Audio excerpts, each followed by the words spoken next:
नमस्कार। जंगल की आवाज़ एक साप्ताहिक पॉडकास्ट पहल है नेचुरलिस्ट फाउंडेशन की ओर से, जिसमें हम आपको करीब लाएंगे सरकारी पर्यावरण नीतियों, वैज्ञानिक खोज और वन्यजीव संरक्षण के। आपके साथ मैं अंजलि त्रिपाठी, एक पर्यावरण प्रेमी और एक विद्यार्थी, और आज की आपकी होस्ट भी। तो सबसे पहले हम बात करेंगे नई मॉथ स्पीशीज की, जो कि डिस्कवर की गई है अरुणाचल प्रदेश के तले वाइल्ड लाइफ सेंचुरी में। आगे बढ़ते हुए मैं आपको बताऊंगी कि कैसे हमारे जो मैंग्रोव्स उड़ान में पाए जा रहे हैं, उससे अलग अलग तरीके की डिस्ट्रक्शन का सामना करना पड़ रहा है। फिर आगे बढ़ते हुए हम आपको यह भी बताएंगे कि गुजरात में व्हेल शार्क को बचाने के लिए कैसे प्रयत्न किए जा रहे हैं। तो देर किस बात की, चलो शुरू करते हैं। बटरफ्लाई और मॉथ एक ही कॉमन पूर्वज यानी एंसेस्टर से आते हैं, जो कि ऑर्डर लेपिडोप्टेरा में दोनों ही है, जिसमें मॉथ मेजॉरिटी में है। करीब 16 लाख स्पीशीज मॉथ की पाई जाती है, जो कि नॉकटर्नल है और रात को ही ज्यादातर दिखाई देता है। पतंग यानी मॉथ आकार में उसकी पंख 4 मिलीमीटर से लेकर लगभग 30 सेंटीमीटर तक होते हैं। मॉथ के पंख, शरीर और पैर धूल के समान स्केल से ढके होते हैं, और अगर हम उन्हें छुए तो वह हमारे हाथों पर उतर जाएंगे। तितलियों की तुलना में मॉथ में स्टाउटर शरीर और डल रंग होता है। मॉथ में विशिष्ट फेदरी या मोटा एंटीना भी पाया जाता है। जब यह आराम करते हैं तो पतंग यानी मॉथ या तो अपने पंखों को शरीर के ऊपर मोड़ते हैं या फिर उन्हें शरीर के चारों ओर लपेटते हैं, नहीं तो उन्हें अपने किनारों पर विस्तारित यानी खोल देते हैं। जबकि तितलियां अपने पंखों को खड़ी ही रखती हैं। 5 तितली और शोधकर्ता के एक समूह ने एक नई मॉथ स्पीशीज का डिस्क्राइब किया है अरुणाचल प्रदेश के तले वाइल्ड लाइफ सेंचुरी से, जहाँ पे 2 शोधकर्ता देहरादून स्थित तितली ट्रस्ट से आते हैं और बाकी 2 बेंगलुरु स्थित NCBS यानी national centre for biological science और एक पुणे से। यह शोध इस सप्ताह ज़ूओटेक्सा में प्रकाशित किया गया था और ऑकलैंड न्यूजीलैंड में एनिमल नेशनलिस्ट के लिए एक वैज्ञानिक पत्रिका है।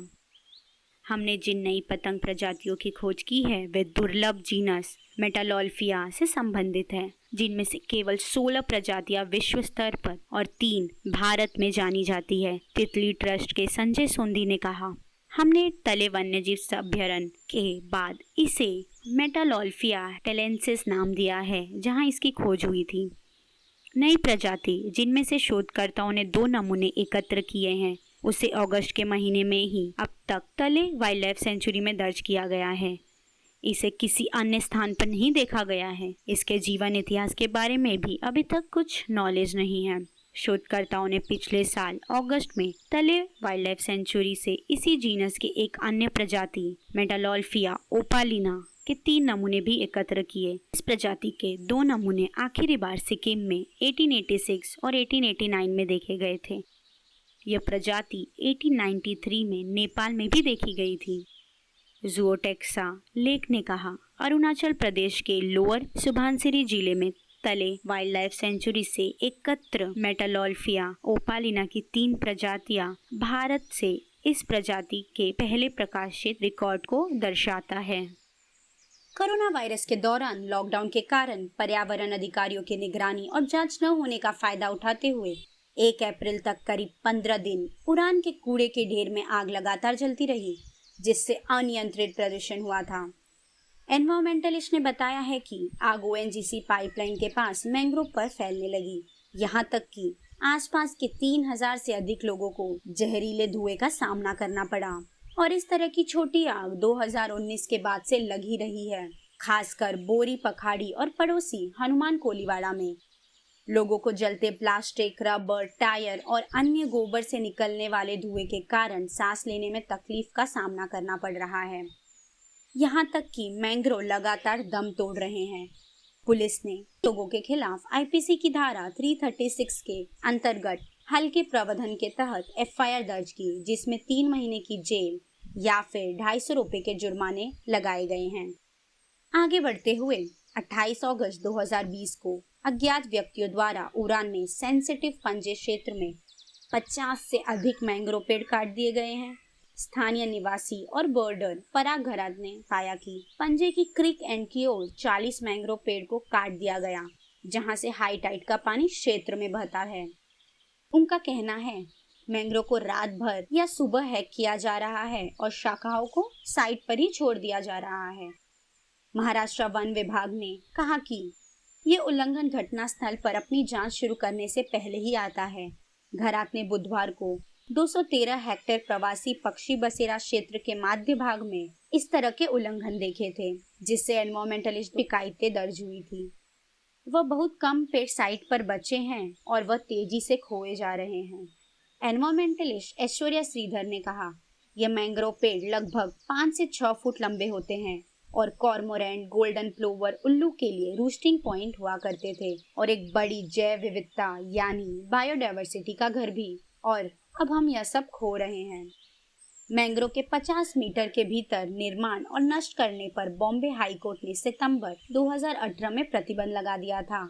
इससे पहले भी कार्यकर्ताओं ने पर्यावरण संबंधी शिकायतें दर्ज कराई थी, जब हाई टाइड का पानी को ब्लॉक करने के लिए पंजे में 270 मीटर लंबी दीवार बनाने का प्रस्ताव रखा गया था।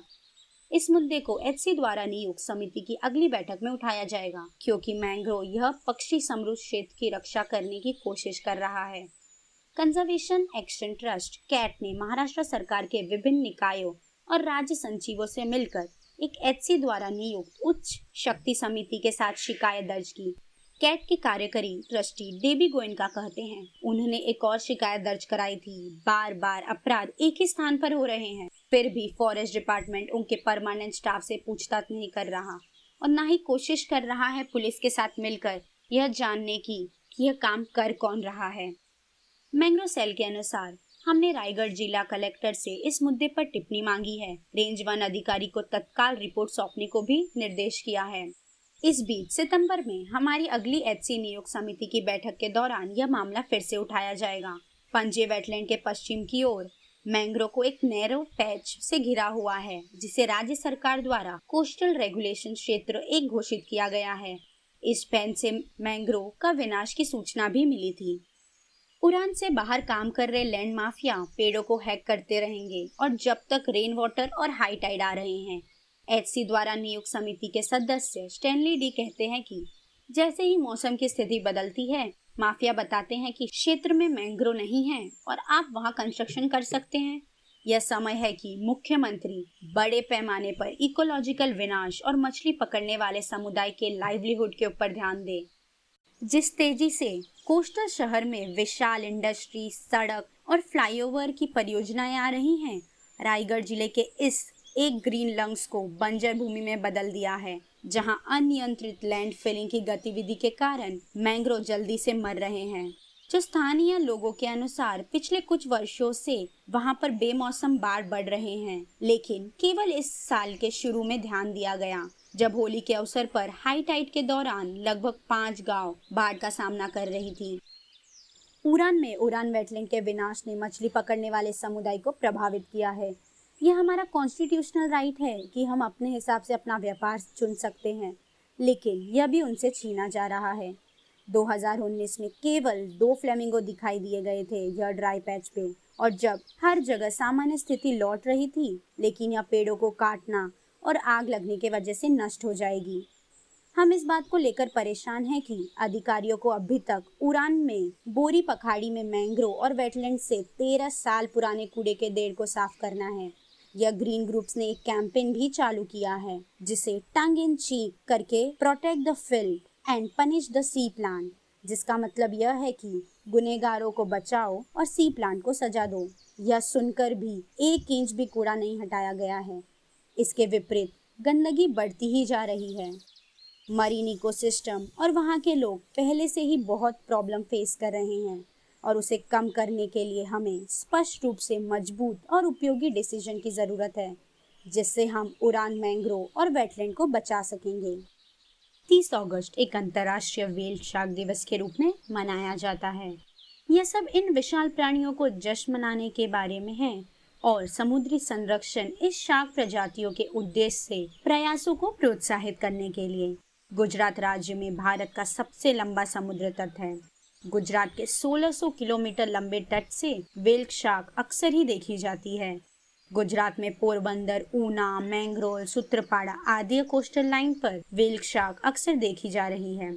ऊना की कोस्टल लाइन से पोरबंदर तक व्हेल शार्क कॉरिडोर की पहचान भी की गई है।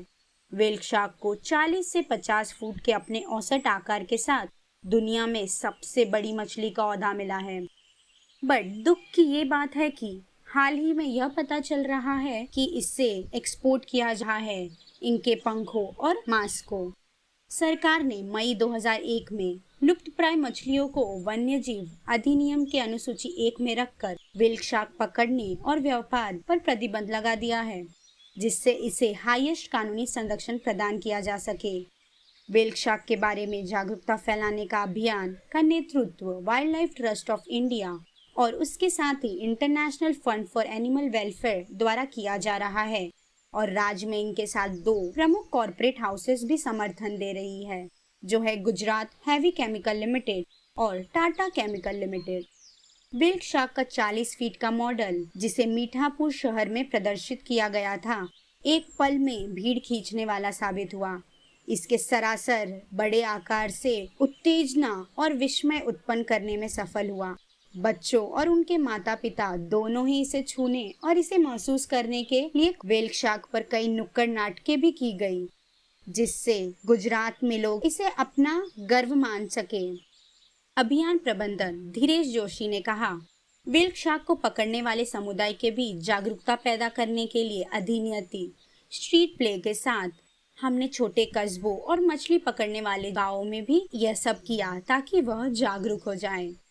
जोशी ने कहा, यह संदेश बहुत अच्छी तरह से पहुंच गया है, जो इस बात से स्पष्ट होता है कि हाल ही में एक ट्रोलर के मछली पकड़ने के जाल में पकड़ी गई 40 फुट व्हेल शार्क को मछुआरों ने जाल काटकर रिहा कर दिया।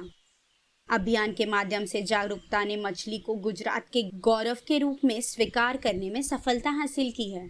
जोशी ने कहा कि इसके विपरीत चेन्नई में जब वहां एक व्हेल शार्क को मछुआरों ने किनारे पर घसीटा और मरने के लिए छोड़ दिया, सिर्फ इसलिए कि वे लोग इसके संरक्षित स्थिति को नहीं जानते थे।